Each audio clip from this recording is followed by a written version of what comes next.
फेफड़ों का कैंसर एक गंभीर बीमारी है। यह बीमारी तब होती है जब फेफड़ों में कोशिकाएं अनियंत्रित रूप से बढ़ने लगती हैं और ट्यूमर का निर्माण करती हैं। यह ट्यूमर फेफड़ों के सामान्य कार्य को बाधित कर सकता है और सांस लेने में कठिनाई पैदा कर सकता है। यह फेफड़ों को प्रभावित करता है जो सांस लेने के लिए जरूरी होते हैं। फेफड़े हमारे शरीर के लिए ऑक्सीजन प्राप्त करने और कार्बन डाइऑक्साइड को बाहर निकालने का काम करते हैं। जब फेफड़ों में कैंसर होता है तो यह प्रक्रिया बाधित हो सकती है। जब हम सांस लेते हैं तो हमारे फेफड़े ऑक्सीजन अंदर लेते हैं और कार्बन डाइऑक्साइड बाहर निकालते हैं। यह प्रक्रिया हमारे जीवन के लिए अत्यंत महत्वपूर्ण है क्योंकि ऑक्सीजन हमारे शरीर की सभी कोशिकाओं के लिए आवश्यक है। फेफड़ों का कैंसर तब होता है जब फेफड़ों में कोशिकाएं अनियंत्रित रूप से बढ़ने लगती हैं। ये कोशिकाएं सामान्य कोशिकाओं की तरह नहीं होती और वे तेजी से विभाजित होकर ट्यूमर का निर्माण करती हैं। ये कोशिकाएं ट्यूमर नामक एक गांठ बनाती हैं।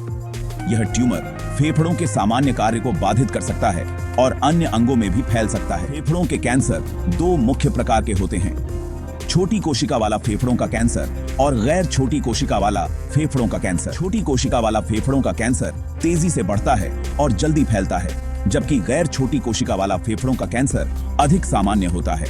ये नाम इस बात पर निर्भर करते हैं कि माइक्रोस्कोप के नीचे कैंसर कोशिकाएं कैसी दिखती हैं। छोटी कोशिकाएं छोटी और गोल होती हैं, जबकि गैर छोटी कोशिकाएं बड़ी और अनियमित आकार की होती हैं। गैर छोटी कोशिका वाला फेफड़ों का कैंसर ज्यादा आम है। यह कैंसर धीरे धीरे बढ़ता है और इसका इलाज करना अपेक्षाकृत आसान होता है। फेफड़ों का कैंसर शरीर के अन्य हिस्सों में फैल सकता है। जब कैंसर फेफड़ों से बाहर फैलता है तो इसे मेटास्टेसिस कहा जाता है। मेटास्टेसिस के कारण कैंसर का इलाज और भी जटिल हो जाता है क्योंकि यह शरीर के अन्य अंगों को भी प्रभावित कर सकता है। जब कैंसर फैलता है तो इसका इलाज मुश्किल हो सकता है, लेकिन आधुनिक चिकित्सा में कई उन्नत उपचार विकल्प उपलब्ध हैं जो कैंसर के प्रसार को रोकने और रोगी की जीवन गुणवत्ता को बनाए रखने में मदद कर सकते हैं। यह याद रखना जरूरी है कि फेफड़ों के कैंसर का निदान मौत की सजा नहीं है। सही समय पर निदान और उचित उपचार से कई लोग इस बीमारी से उबर सकते हैं और एक स्वस्थ जीवन जी सकते हैं। जल्दी पता चलने और उचित इलाज से कई लोग लंबी और अच्छी जिंदगी जी सकते हैं। फेफड़ों के कैंसर के उपचार में सर्जरी, कीमोथेरेपी, रेडियोथेरेपी और इम्यूनोथेरेपी शामिल हो सकते हैं। हर मरीज के लिए सबसे अच्छा उपचार विकल्प उनके कैंसर के प्रकार और चरण पर निर्भर करता है। फेफड़ों के कैंसर में अक्सर शुरुआती स्टेज में लक्षण दिखाई नहीं देते हैं। हालांकि जैसे जैसे बीमारी बढ़ती है आपको ये परेशानियां हो सकती हैं। खांसी जो ठीक नहीं होती है या बदतर हो जाती है, सीने में दर्द जो अक्सर गहरी सांस लेने, खांसने या हंसने पर ज्यादा होता है, सांस लेने में तकलीफ, घरघराहट, खून की खांसी जिसे हेमोप्टाइसिस भी कहा जाता है। अगर आपको इनमें से कोई भी लक्षण दिखाई दे तो फौरन डॉक्टर को दिखाना बहुत जरूरी है। फेफड़ों के कैंसर का मुख्य कारण धूम्रपान है। सिगरेट के धुएं में हजारों हानिकारक रसायन होते हैं जो समय के साथ फेफड़ों को नुकसान पहुंचाते हैं। अन्य जोखिम कारकों में शामिल हैं दूसरों के धूम्रपान के संपर्क में आना, रेडॉन के संपर्क में आना, फेफड़ों के कैंसर का पारिवारिक इतिहास, एस्बेस्टस और अन्य कैंसरकारी तत्वों के संपर्क में आना।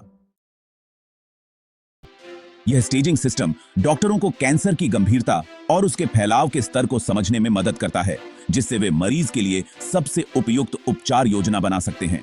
स्टेज ट्यूमर के आकार और स्थान पर आधारित होती है और यह इस बात पर भी निर्भर करती है कि यह शरीर के अन्य हिस्सों में फैला है या नहीं। यह जानकारी डॉक्टरों को यह समझने में मदद करती है कि कैंसर कितना आक्रामक है और इसे कैसे नियंत्रित किया जा सकता है। स्टेज 0 कैंसर केवल वायुमार्ग की परत में पाया जाता है। इस स्टेज में कैंसर बहुत प्रारंभिक अवस्था में होता है और इसे आसानी से हटाया जा सकता है। स्टेज 1 कैंसर छोटा होता है और लिम्फ नोड्स तक नहीं फैला होता है। इस स्टेज में कैंसर को सर्जरी या रेडियोथेरेपी के माध्यम से प्रभावी ढंग से इलाज किया जा सकता है। स्टेज 2 कैंसर बड़ा होता है या पास के लिम्फ नोड्स तक फैल गया होता है। इस स्टेज में उपचार के लिए सर्जरी के साथ साथ कीमोथेरेपी की भी आवश्यकता हो सकती है। स्टेज 3 कैंसर अधिक दूर के लिम्फ नोड्स या छाती के अन्य हिस्सों में फैल गया होता है। इस स्टेज में कैंसर अधिक उन्नत होता है और इसके लिए अधिक आक्रामक उपचार की आवश्यकता होती है, जैसे कि कीमोथेरेपी और रेडियोथेरेपी का संयोजन। स्टेज 4 कैंसर शरीर के अन्य अंगों जैसे कि लीवर, हड्डियों या मस्तिष्क में फैल गया होता है। इस स्टेज में कैंसर बहुत उन्नत होता है और उपचार का उद्देश्य जीवन की गुणवत्ता को बनाए रखना और लक्षणों को नियंत्रित करना होता है। फेफड़ों के कैंसर का स्टेज डॉक्टरों को इलाज का सबसे अच्छा तरीका तय करने में मदद करता है। प्रत्येक स्टेज के लिए अलग अलग उपचार विकल्प होते हैं और डॉक्टर मरीज की स्थिति के आधार पर सबसे उपयुक्त योजना बनाते हैं। यह सुनिश्चित करता है कि मरीज को सबसे प्रभावी और व्यक्तिगत उपचार मिल सके। इलाज के सामान्य विकल्पों में शामिल है सर्जरी, जिसमें फेफड़े के कैंसर वाले हिस्से को हटाना शामिल है। सर्जरी के दौरान डॉक्टर कैंसर को पूरी तरह से हटाने की कोशिश करते हैं ताकि बीमारी को फैलने से रोका जा सके। रेडिएशन थेरेपी, जिसमें कैंसर कोशिकाओं को मारने के लिए उच्च ऊर्जा किरणों का उपयोग किया जाता है।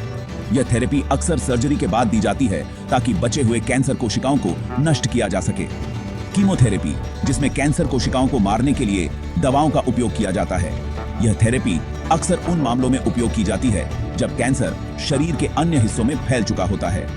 टारगेटेड थेरेपी, जिसमें ऐसी दवाओं का उपयोग किया जाता है जो कैंसर कोशिकाओं में विशिष्ट प्रोटीन या जीन को लक्षित करती हैं। यह थेरेपी कैंसर के विकास को रोकने में मदद करती है और इसे अधिक प्रभावी बनाती है। और इम्यूनोथेरेपी, जो शरीर की प्रतिरक्षा प्रणाली को कैंसर से लड़ने में मदद करती है।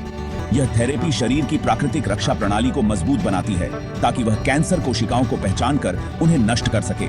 आपका डॉक्टर आपके साथ मिलकर एक व्यक्तिगत उपचार योजना विकसित करेगा। यह योजना आपके विशेष मामले के अनुसार बनाई जाएगी, जिसमें आपके स्वास्थ्य, कैंसर के प्रकार और आपकी प्राथमिकताओं को ध्यान में रखा जाएगा।